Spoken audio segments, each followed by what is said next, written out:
Bonsoir mes chers amis. Voici une histoire qui vient du Bénin. L'auteur a préservé l'anonymat. Il a envoyé le texte qui a été transcrit parce qu'il ne voulait pas qu'on reconnaisse sa voix. Voici mon histoire. Une histoire de sorcellerie qui m'a marqué toute ma vie. Enseignant de mon état, j'avais décidé de m'éloigner de la famille en allant louer dans un quartier. Et là où je louais, j'avais découvert que la bailleresse, c'est-à-dire la propriétaire de la maison, était une sorcière. Elle sortait toutes les nuits pour aller opérer. Je le dis en toute connaissance de cause. Elle avait recruté d'autres vieilles femmes pour former une confrérie de sorcières. Elle avait même offert une chambre à l'une d'elles, dont celle-là était ma voisine. Une nuit, ma fille aînée s'est mise à tousser intensément toute la nuit. Cela a débuté à 1 h du matin. Alors, ma voisine, la sorcière, celle qui était dans l'autre chambre d'à côté, a su que ma fille toussait. Elle est venue, elle a cogné à ma porte vers 2 h du matin. Je n'ai pas répondu. Elle a encore cogné une deuxième fois. Personne n'a répondu. C'est à la 3e reprise, elle a insisté avec force, si bien que j'ai ouvert la porte et elle est entrée directement à traverser le salon pour aller tout droit dans la chambre.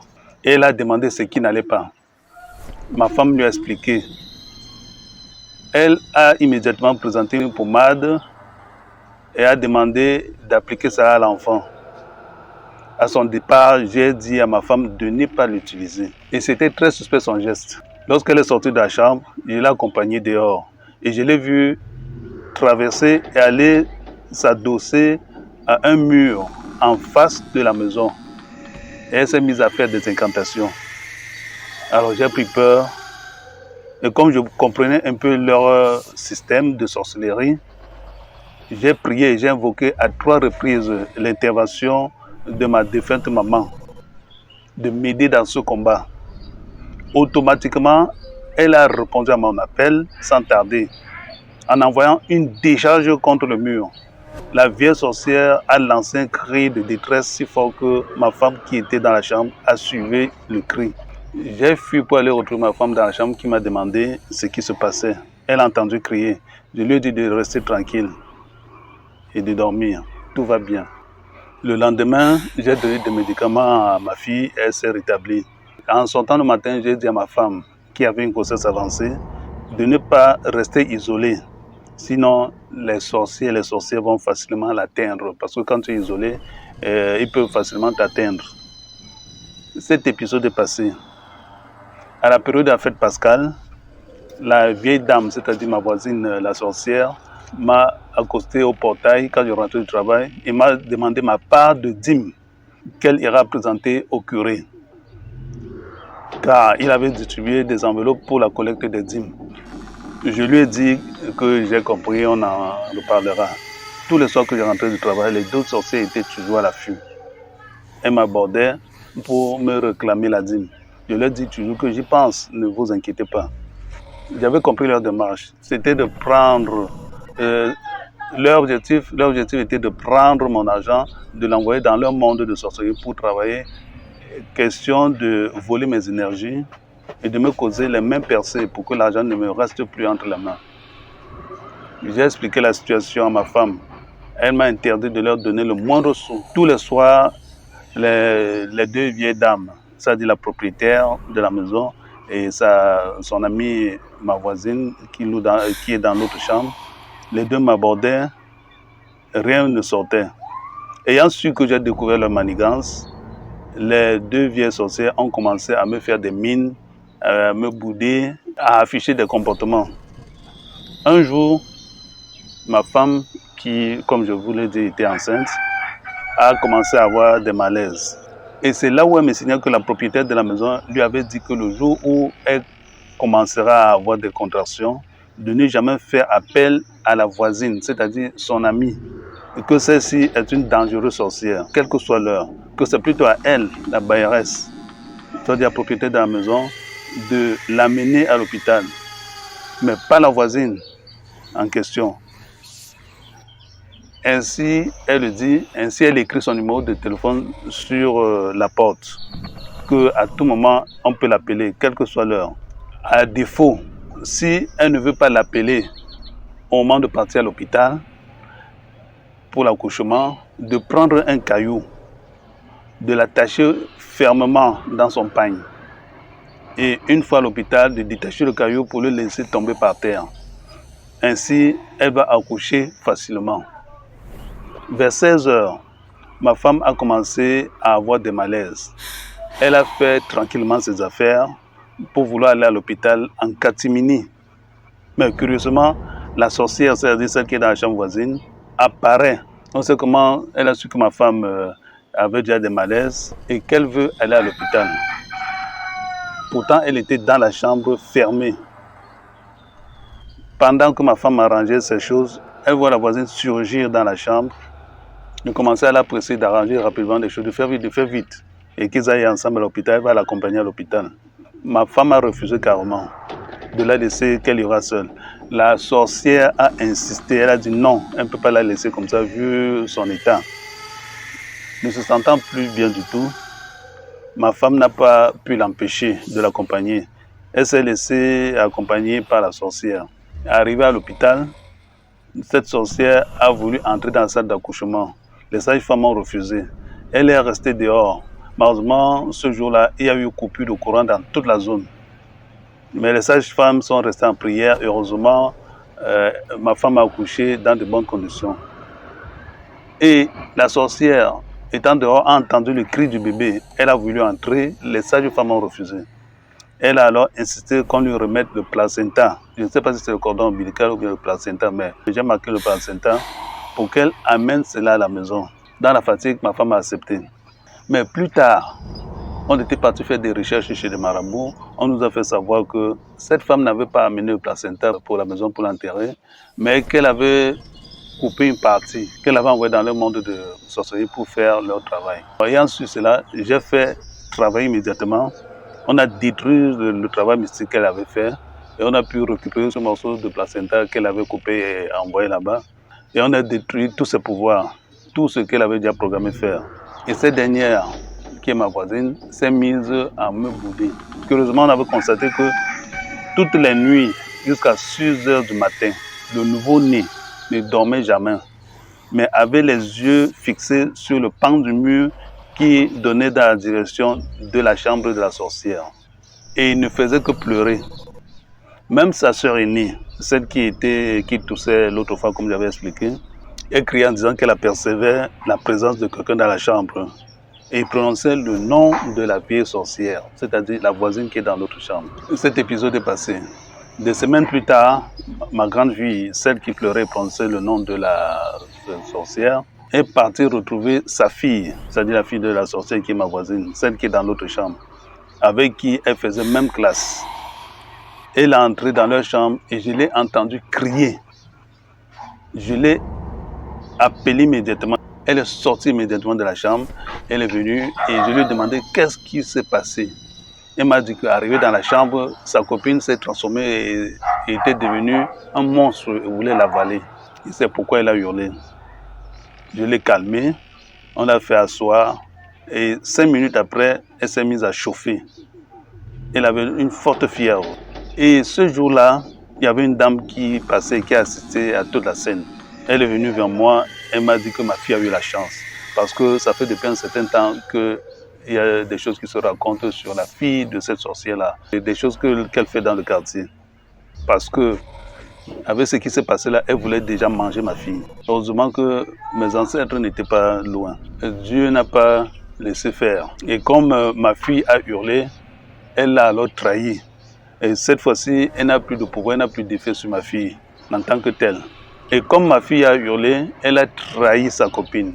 Alors, sa copine étant déjà trahie, étant déjà dévoilée, n'a plus d'effet sur elle, n'a aucun pouvoir sur elle. Parce que si quelque chose arrive à ma fille, on va savoir que c'est elle. Et pendant ce temps, les 2 enfants ne faisaient que chauffer, leur température ne faisait que augmenter. On n'a tout fait, rien. Et c'est là où ma fille dévoile que ce jour-là, la voisine sorcière lui avait fait manger la cassa. Bon, ça c'est le repas de là-bas.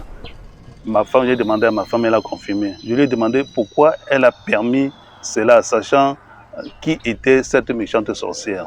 Et l'état des enfants ne faisait que se dégrader, à tel point que j'avais été obligé de les amener encore chez un tradipraticien qui a fait une intervention musclée et m'a conseillé de quitter cet appartement, de quitter là où je louais. Et si je veux le bien de ma famille, si je veux que ma famille, ma femme et mes enfants restent en vie, que je déménage d'art.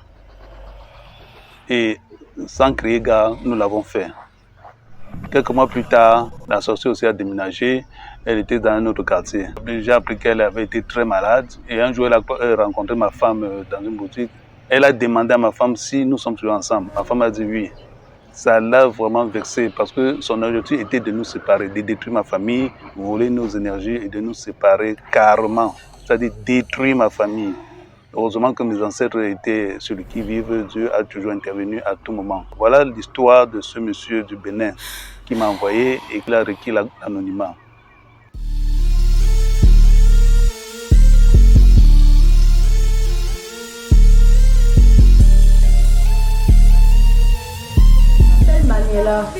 Je suis une sirène des eaux. J'appartiens dans une secte qu'on appelle Reine Noire. Et dans cette secte, nous sommes à 10 et nous avons pour condition de tuer les bébés et de coucher avec des maris pour tirer les chanceux. Et j'ai un troisième œil. Ce troisième œil qui me permet à attirer les hommes vers nous pour augmenter notre pouvoir. Je n'en peux plus et on me demande de coucher avec mon père. Je veux sortir de ces conditions. Je n'en peux plus et je veux me confesser. Je vous demande pardon. Je vous demande sincèrement pardon. Je suis sage femme à la Kentini Sama. Et là-bas, j'absorbe beaucoup d'enfants et les maris. Et j'ai ce troisième œil qui me permet à attirer les hommes et les enfants vers moi.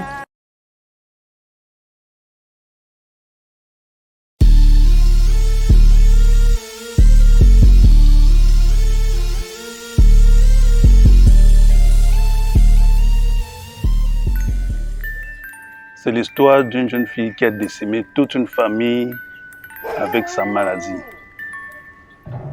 C'est une fille qui brillait de mille feux. Elle avait la vingtaine et avec toute sa fraîcheur, beaucoup d'hommes la courtisaient. C'était l'époque où le sida venait de faire son apparition et faisait beaucoup de ravages.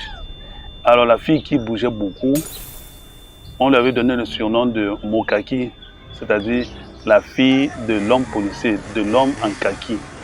À l'époque, la police s'habillait encore en kaki. Non, je crois qu'elle était déjà en bleu. Donc bleu ciel et bleu marine. Mais comme la police auparavant était toujours habillée en kaki, c'était le surnom qui était resté aux policiers, les hommes en kaki. On a surnommé cette fille Mokaki parce que son père était policier.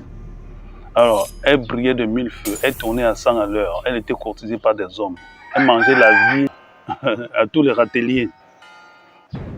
Et subitement, un jour, elle a commencé à maigrir, à fondre.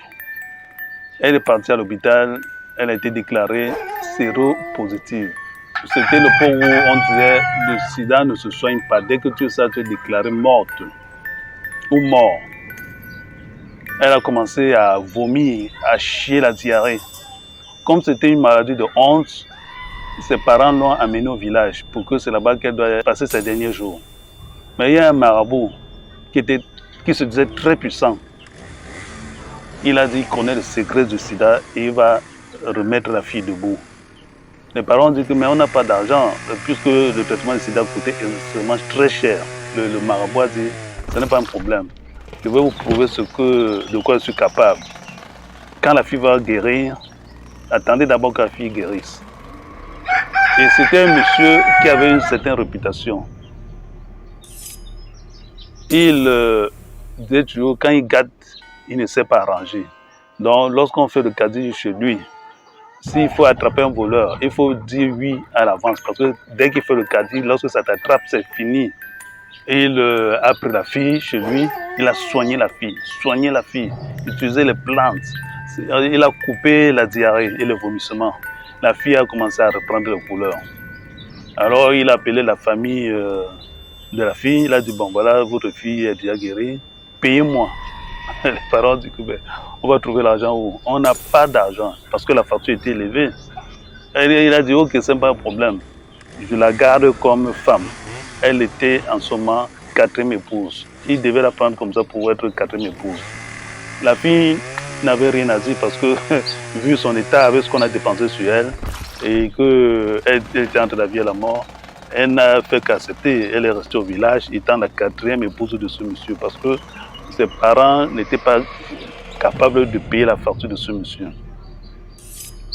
La fille est restée plusieurs mois. Après un temps, la maladie a encore déclenché. Les diarrhées, les vomissements. Le marabout était plutôt étonné que mais une maladie que j'ai soignée, j'ai utilisé tous mes pouvoirs. Elle a chié la diarrhée, les vomissements et sa santé a continué à se dégrader jusqu'à ce qu'elle en est morte. Le monsieur l'a même renvoyée chez ses parents. Elle est morte. Et le monsieur, ayant constaté ça, il a commencé à se poser des questions. Et puis, un jour, la première femme a commencé aussi à avoir la diarrhée, à faire la diarrhée, à vomir, à maigrir. Et dans les quelques semaines, elle est morte. C'est là que le monsieur a commencé à réfléchir. On a fait le deuil.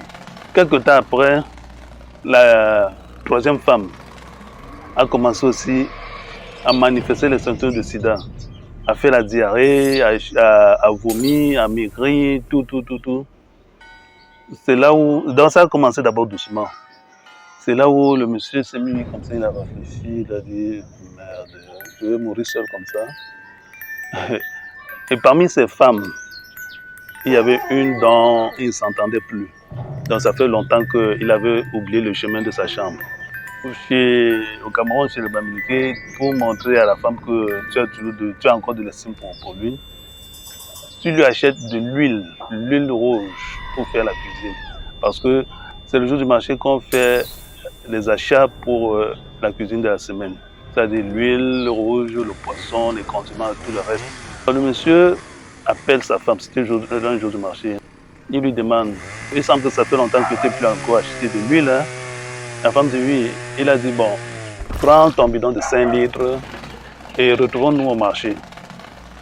La femme est stupéfaite, du quoi mon mari me demande qu'il va m'acheter de l'huile. Elle n'en croit pas. Elle le retrouve au marché.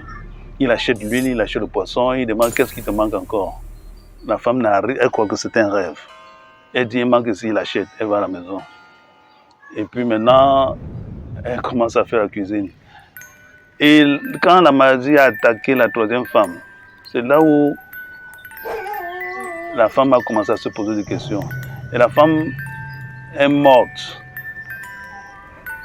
Et pendant qu'on faisait le deuil de la 3e femme, le mari aussi a déclenché la maladie. Le mari a déclenché la maladie. Et pendant qu'on faisait le deuil, la femme, la 2e femme, qui se disait détester, dont le mari avait acheté l'huile, le poisson et autres pour son marché de la semaine, a commencé à pleurer. Pendant qu'on pleurait, on faisait le deuil. Elle déclarait dans ses pleurs que si je meurs aujourd'hui, c'est à cause de l'huile rouge. S'il m'arrive à mourir aujourd'hui, c'est à cause de l'huile rouge. On m'a mis la maladie grâce à l'huile rouge. C'est-à-dire quoi? Le monsieur, pour pouvoir l'amener, retrouver encore les faveurs de son épouse, l'a appelé et l'a baratiné à nouveau avec de l'huile rouge. Parce que c'est le rôle du mari. Pour certains maris, ça se faisait à une certaine époque. Quand il vend le café, il vend les produits du champ, c'est lui qui achète l'huile pour la femme. L'huile et le poisson fumé. Elle dit si je mets aujourd'hui, c'est à cause de l'huile rouge. C'est à cause de l'huile rouge qu'on m'a mis la maladie dans le ventre. Et c'est comme ça que le mari aussi a fini par mourir à cause du sida, alors qu'il avait dit qu'il va vaincre le sida. Il avait vaincu le sida. Et cette dernière femme aussi était morte. Donc, femme et mari, le grand marabout, a été terrassé par l'une des patientes qui est venue de la ville avec le sida et qu'il a soigné la fille, il l'a trouvée très belle, il a considéré cette fille, il a attrapé la maladie sur la fille et c'est comme s'il a contaminé ces femmes. Ces femmes sont mortes. Il me semble qu'il y a une femme qui avait survécu, si mes souvenirs sont bons, mais il a tué quand même ce nombre de ces femmes. Lui-même aussi en est mort. Il n'est pas mort de vieillesse, il est mort par gourmandise de sexe. Il a dit vaincre une maladie incurable, mais cette maladie l'a emporté.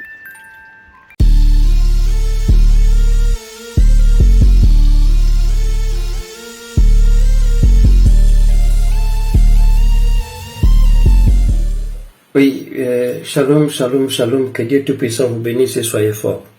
Ici, dans cette vidéo, en fait, c'est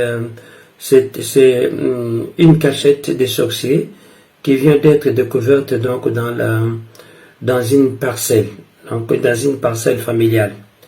Hein, c'est une famille qui a passé des moments, voilà les sorciers là, voilà. Là-dedans, il y a des liens, il y a des liens dans ces statues, il y a des liens. En fait, c'est dans un nouveau chantier de construction. Les maçons, en creusant, ils ont trouvé cette sorcellerie en fait enfouie dans les sols. Hein? Et c'est une famille qui a traversé des moments les plus difficiles de la vie. Il y a eu beaucoup de décès, beaucoup de disputes à propos donc de cette parcelle familiale. Voilà. Après avoir vendu cette parcelle qui a causé des ennuis dans cette famille, les nouveaux propriétaires qui voulaient construire ont trouvé en creusant, ont trouvé ces statues avec des liens de la sorcellerie. Donc c'est toute une famille qui a été liée ici. Il y a eu des décès, il y a eu des problèmes, il y a eu des avortements, il y a eu mort d'hommes aussi. Donc voilà l'œuvre encore de la sorcellerie. Là, voilà, il est là. Voilà. Là, c'est tout ce qui c'était vraiment enterré. Hein. Tout ceci était enterré. En voulant tout seulement creuser, les maçons ont trouvé cette sorcellerie dans un seau. Vous voyez le seau qui est là. Voilà parfois que le diable n'est pas malin. On peut vous lier aujourd'hui, mais si ce n'est pas la volonté de Dieu, le Seigneur va toujours vous délivrer. Voilà. L'heure de la délivrance a sonné pour cette famille. Là maintenant, ce qui va se passer, ils vont les brûler. Voilà, ils sont en train d'ouvrir tous les liens. Amen. Ils sont en train d'ouvrir tous les liens et procéder et commencer à les brûler. Voilà. Que Dieu Tout-Puissant vous bénisse. Voilà.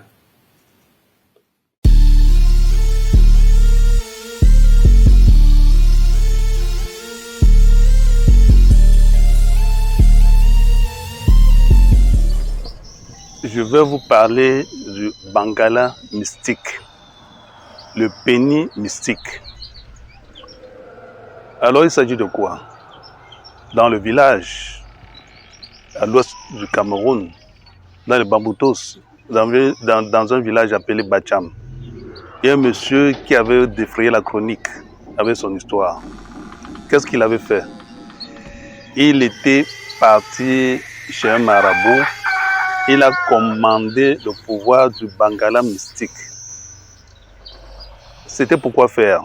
Lui, il aimait la baise. Il voulait baiser toutes les femmes qu'il voit, sans demander leur avis. Donc, toute femme qu'il voit, il doit la baiser mystiquement. On lui a fait le travail, on lui a fait obtenir un Bangala mystique. Alors, il lui suffisait de voir n'importe quelle femme, que ce soit la femme du procureur, que ce soit la femme du président de la République. Il va savoir qu'il peut avoir des rapports sexuels avec elle sans avoir besoin de son avis, sans vouloir son avis. Il suffit seulement de regarder la femme, il se tient derrière la femme. Que la femme soit en train de cultiver, qu'elle soit en train de faire n'importe quoi. Et mystiquement, il pénètre la femme, il fait très bien l'amour, les rapports sexuels, jusqu'à éjaculer. La femme ne s'en rend compte que lorsqu'elle se sent mouillée. Lui, il a déjà fait son travail, il a joui mystiquement, comme on dit souvent le mari de nuit. Mais lui, c'était le mari à toute heure, à tout moment. Il n'a pas besoin d'attendre la nuit pour sortir et venir avoir des rapports sexuels avec toi. Il suffit seulement qu'il te regarde, te fixe du regard. Et mystiquement, il vient en toi, il te pénètre, il a des rapports sexuels avec toi, jusqu'à ce qu'il jouit. Il y a certaines femmes même qui jouissaient. Alors, c'est comme ça qu'il faisait des ravages. Il couchait les femmes en désordre. Les femmes, on a commencé à murmurer, mais il y a quelque chose de pas clair. Les bruits ont commencé à courir, si bien qu'on l'a piégé. Il y a des femmes qui sont parties, elles sont concentrées, elles sont organisées, elles sont parties. On a fait un travail sur elles, on les a blindées. Si bien que le type est parti tenter une femme. Malheureusement, la femme était une femme déjà préparée, une femme avertie, une femme travaillée. Il a été foudroyé. Il n'a pas pu pénétrer la femme, il a été foudroyé, il est tombé. Et quand il est tombé, son sexe est resté en érection. Son sexe est resté en érection, debout, même étant cadavre.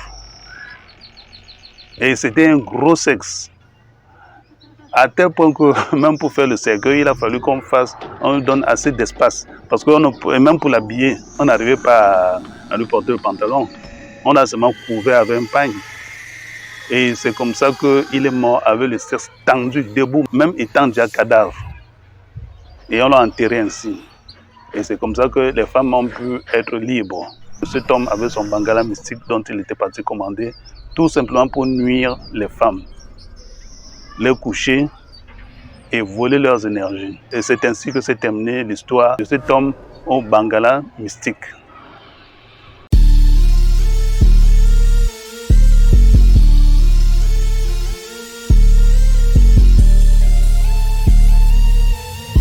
Vous aussi, si vous avez une histoire passionnante, une histoire insolite, une histoire mystique, une histoire mystérieuse, entendue, ou bien que vous-même vous avez vécu, n'hésitez pas à l'envoyer. Nous sommes des Africains.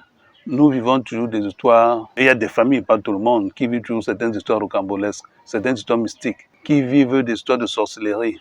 Ne manquez pas à appeler au numéro qui est affiché à l'écran ou bien dans la description. Appelez, c'est le numéro WhatsApp.